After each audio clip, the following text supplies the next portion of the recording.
Diceritakan di dalam hadis ini.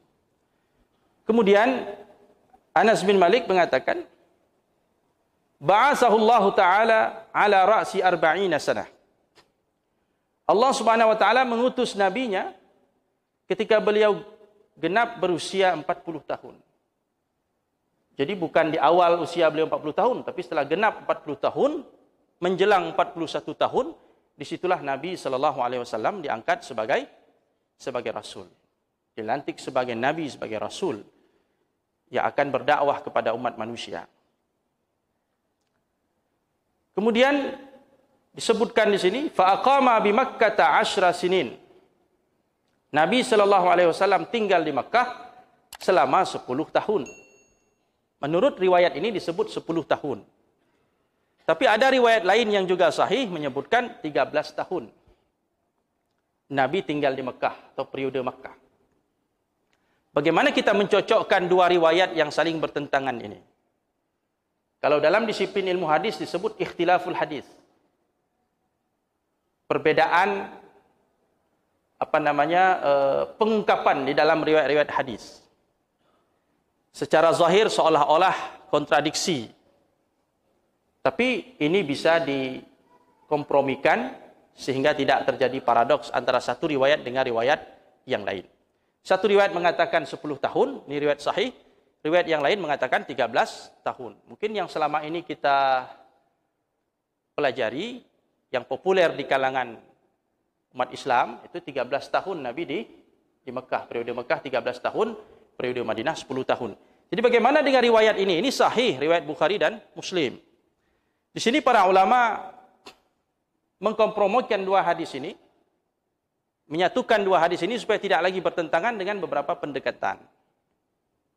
Pertama, dikatakan bahwasanya yang dimaksud 10 tahun dalam hadis ini adalah 10 tahun sejak Nabi SAW mengumumkan dakwahnya. Sebelum Nabi mengumumkan dakwahnya itu, ada masa sekitar 3 tahun Nabi menyembunyikan dakwahnya.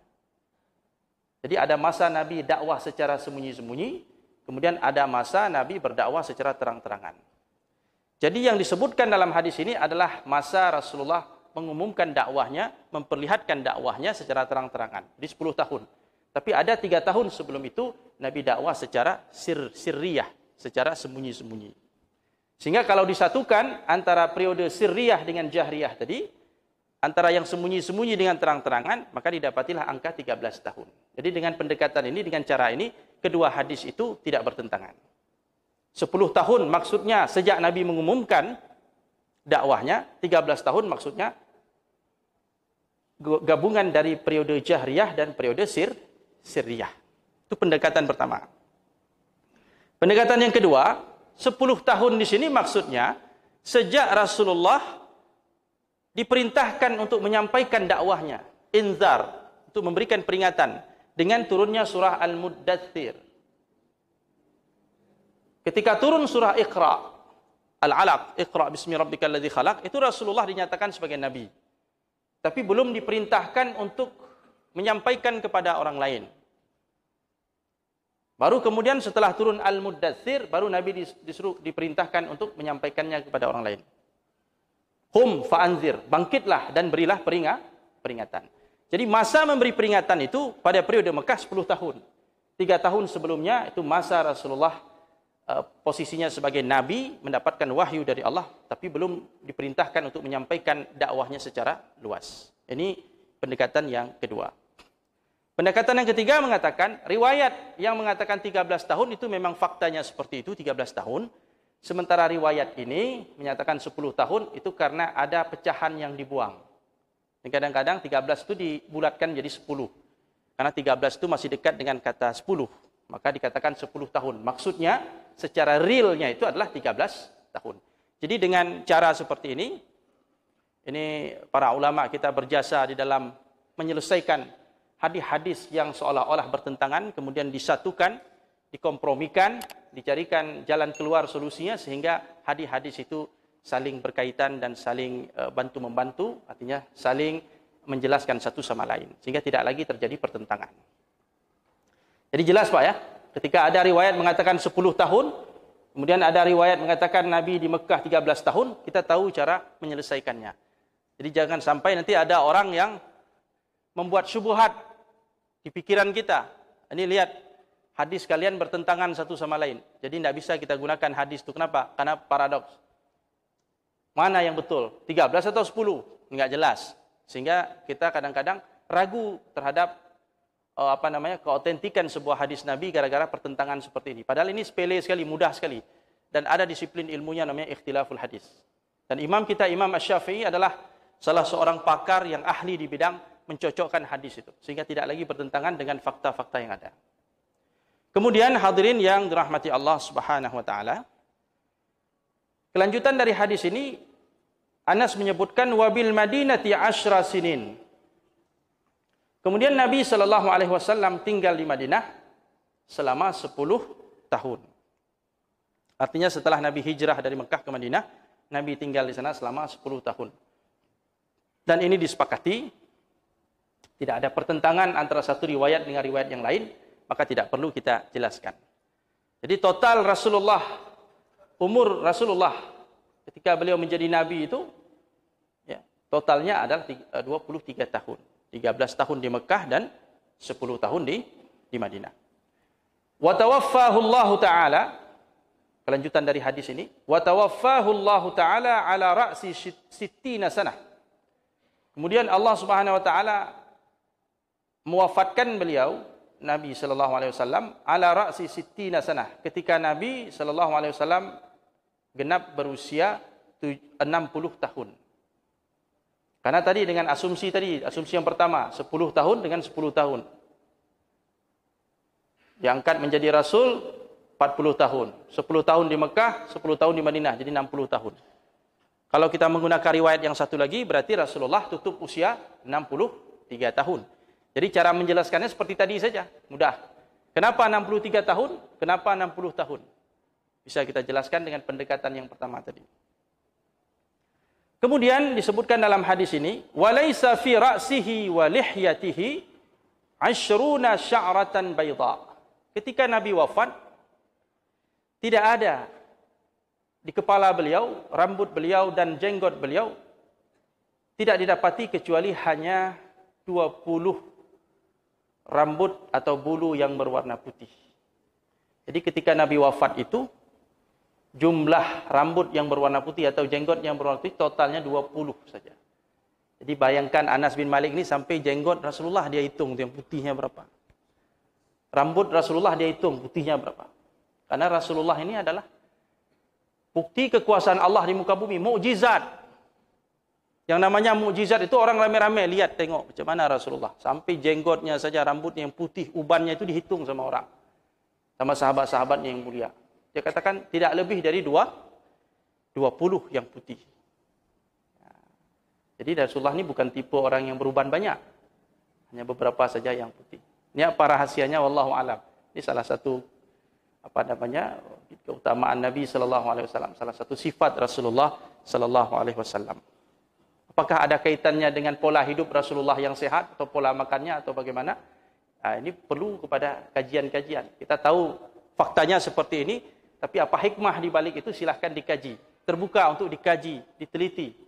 Ya, kemukjizatan-kemukjizatan ya, yang tersimpan, terkandung dalam Al-Quran maupun hadis Nabi SAW maupun di dalam tubuh Rasulullah sendiri. Itu terbuka untuk dikaji oleh umat sepanjang zaman. Silahkan kita mengkaji. Kaum muslimin yang dirahmati Allah Subhanahu wa taala. Hadis yang kedua, Al-Imam Tirmizi mengatakan, haddatsana Humaid bin Mas'adah Al-Basri. Telah bercerita kepada kami Humaid bin Mas'adah Al-Basri. Ini gurunya Imam At-Tirmizi. Qala haddatsana Abdul Wahhab Ats-Tsaqafi. Humaid berkata, telah bercerita kepada kami Abdul Wahhab Ats-Tsaqafi. Ini gurunya lagi. Jadi dari murid ke guru, guru dari gurunya lagi sampai ke sahabat Nabi. An Humaidin, dari Humaid. Ini tabi'in. Generasi tabi'in, muridnya para sahabat. An Anas bin Malikin, dari Anas bin Malik. Jadi Humaid menerima berita ini dari Anas bin Malik, salah satu sumber ya yang menjadi rujukan referensi umat itu Anas bin Malik. Tentang apa? Tentang Al-Quran, tentang sunnah Nabi SAW, termasuk tentang syama'il Rasulullah SAW. Anas ini termasuk rujukannya. Kenapa? Karena dia 10 tahun bersama Nabi, dekat sama Rasulullah, sering ke rumah Nabi SAW. Bahkan Rasulullah sering tidur di rumahnya, tidur di rumah Anas, menginap tidur di rumah Anas. Jadi sudah seperti keluarga sendiri. Dia mengatakan, kana Rasulullah SAW rabba'atan. Rasulullah itu bersifat rab'ah. Rab'ah ini artinya sama seperti tadi. Tidak terlalu tinggi, juga tidak pendek. Jadi semampai, tingginya ideal. Itu rab'ah. Dengan ungkapan yang lain. Dalam riwayat yang lain disebut marbu'. Marbu', rab'ah, ini sama. Tadi sudah kita jelaskan.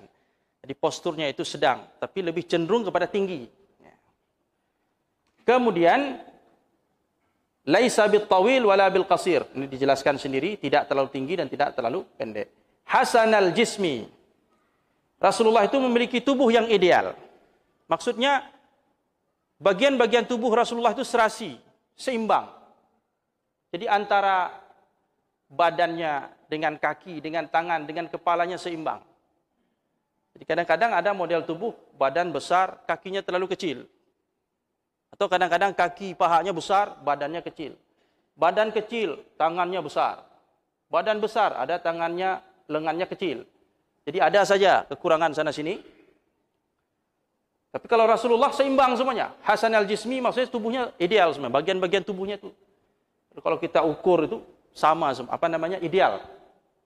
Proporsional tubuhnya. Itu disebut dengan hasanal jismi. Wa kana sya'ruhu laisa bija'din wala sabtin. Tadi sudah dijelaskan. Rambut Nabi tidak keriting dan juga tidak terlalu lurus. Jadi ikal ya. Asmaral laun. Kulit Nabi SAW asmar. Asal kata asmar ini sebenarnya coklat atau agak gelap. Tapi maksud asmar di sini setelah kita melihat riwayat-riwayat yang lain, asmar di sini adalah tubuh Rasulullah itu agak kemerahan, bercampur putih. Jadi kulitnya itu putih tapi sedikit bercampur dengan warna merah. Ada sedikit gelapnya, masuk sedikit seperti susu tadi masuk sedikit kopi. Tapi yang dominan putihnya itu bercampur merah dan ada gelapnya sedikit. Jadi ideal sekali. Perpaduan yang cukup indah untuk kulit Rasulullah sallallahu alaihi wasallam. Kemudian yang terakhir disebut di sini idza masya yatakaffa. Nabi sallallahu alaihi wasallam apabila berjalan, beliau berjalan dengan langkah tegap. Berjalan dengan tegap, dengan kokoh, seimbang. Jadi takaffa di sini ada. Dalam riwayat yang lain dijelaskan oleh Ali bin Abi Thalib, idza masya takaffa'a takaffuan ka'annama yanhattu min sabab. Ketika Nabi berjalan, langkahnya tegap, kokoh, ya. Tidak seperti orang malas. Ketika dia mengangkat kakinya itu diangkat dengan sempurna. Bukan kakinya terseret-seret ke tanah seperti orang sakit atau orang keseleo. Atau orang sedang lemah, tidak semangat, tidak. Nabi jalannya semangat, energik. Seolah-olah Nabi sedang berjalan di jalan yang menurun. Jadi Nabi sedang berjalan di sebuah ketinggian kemudian jalannya menurun. Seperti kita sedang turun dari tempat yang tinggi. Begitulah cara Nabi sallallahu alaihi wasallam berjalan. Ya langkahnya tegap, kokoh, tidak malas dan tidak berjalan seperti berjalannya kaum wanita. Jadi jalannya Rasulullah itu cukup bagus. Ya, cukup bagus menunjukkan bahwa orangnya ini energik, semangatnya tinggi. Ya, punya cita-cita yang besar. Jadi dari jalan pun orang kadang bisa menilai bagaimana pribadi seseorang itu. Jadi sempurna sekali cara berjalan Nabi sallallahu alaihi wasallam. Namun tidak sombong, tidak ada nuansa keangkuhan dan kesombongan di situ. Jalannya bagus, tegap, semangat, energik, tapi tidak ada nuansa kesombongan. Ini yang dijelaskan oleh para sahabat radhiyallahu anhum tentang baginda Nabi sallallahu alaihi wasallam. Jadi saya rasa cukup untuk malam ini 2 hadis dari kitab Asy-Syama'il Al-Muhammadiyah karya Al-Imam At-Tirmizi rahimahullah. Insyaallah kita akan lanjutkan pada pertemuan yang akan datang. Aqulu qawli hadza wa astaghfirullah li wa lakum subhanakallahumma wa bihamdik asyhadu an la ilaha illa anta nastaghfiruka wa natubu ilaik. Assalamualaikum warahmatullahi wabarakatuh.